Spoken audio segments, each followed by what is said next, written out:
Welcome to Knife Thoughts. This video is going to be on this knife, and this is the Mosquito Lake Moose from RoseCraft's Blades.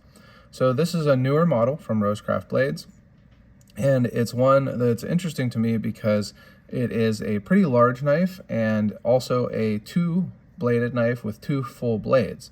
And that's really what a moose is. It's a knife with two full blades and typically, therefore, two full springs. And it's often a serpentine jack. This is not so much a serpentine jack. It's more of a, just kind of a swell center curved jack. You can see that it has the curve on the back here and then a swell center, but it's not too serpentine. So I'll give you a comparison to a Great Eastern cutlery knife that's serpentine. You can see there's kind of more of a S curve to that, as well as the Muskrat here from RoseCraft's Blades. So this moose doesn't really have that serpentine shape, but not all moose knives do. There are different kind of patterns that use the moose blade configuration, which is typically a spear point and a clip point. So it is a traditional moose pattern in that way. It has the classic blade shapes, a full-size clip point, and a full-size spear point. And like I say, different pattern shapes can use that kind of moose configuration with the two full springs and the two full blades. So this knife from RoseCraft is a hefty traditional knife. It's pretty large. So I'm going to give you some size comparisons. So I'll show you in comparison to a classic case trapper. So here is a case trapper, and you can see they're about the same size lengthwise, but the Mosquito Lake here from RoseCraft has a taller blade, taller handle, and because it's a two-bladed knife, let me move these a little bit, two-bladed knife, a little bit thicker also. So I'll show you in comparison to a Great Eastern Cutlery number 21. So this is the large sod buster from Great Eastern Cutlery. Move this one out of the way. And you can see that while the 21 is larger than the Mosquito Creek, they're both large knives. So it's definitely on the larger end for a slip joint. But I think that goes along with really what makes this knife special, which is having two full-size blades. So you get this really big classic clip point. It's got a nice long swedge on it. It's got a nice long amount of straight edge and then a pretty good belly there. And you get a full spear point also. So this spear point is actually really similar. I don't know that it's the same, but it's really similar to this other model from Jack Wolf Knives, which is the Nolichucky Jack. So the Nolichucky also has a full-size spear point, and you can see they're very similar. Maybe not exactly the same, but definitely very similar. So if you're familiar with the Nolichucky, then you might be familiar with at least the spear point on this Mosquito Creek.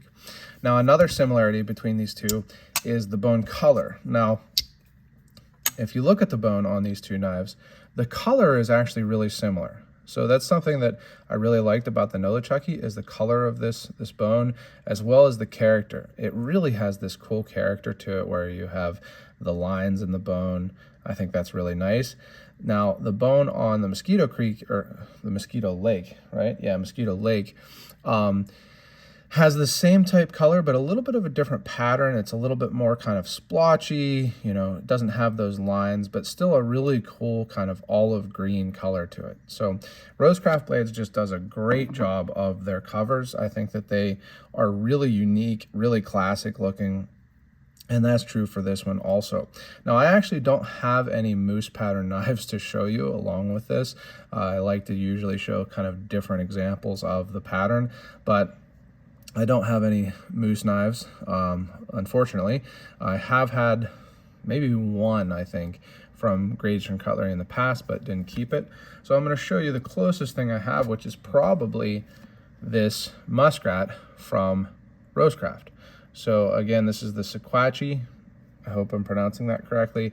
I know they have a guide on their site, but Sequatchie River muskrat. And you see that it has a clip point.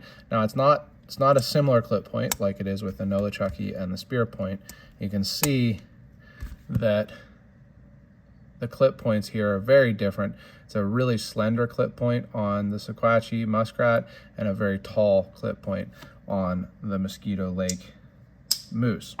So definitely a full-size knife. You can have one blade for EDC type stuff like cutting cardboard and opening boxes or dirty stuff, and one for food prep. I use my pocket knives for food prep. I know some people think that's ridiculous, but I do use them pretty frequently for that. So it is nice to have one blade for that you can make sure is clean.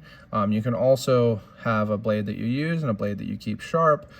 Things like that, where it can be useful to have more than one blade. But as usual, this is built really nicely. You can see that the blades are both well centered, nowhere near proud tips, which I love. It's got blade stops, stop pins in there, so you don't have to worry about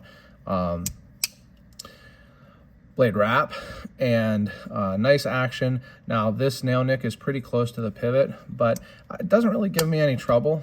It is a strong pull, maybe like a 7 towards an 8, but it doesn't really give me trouble. And same deal here, the long pull on this spear point works really well.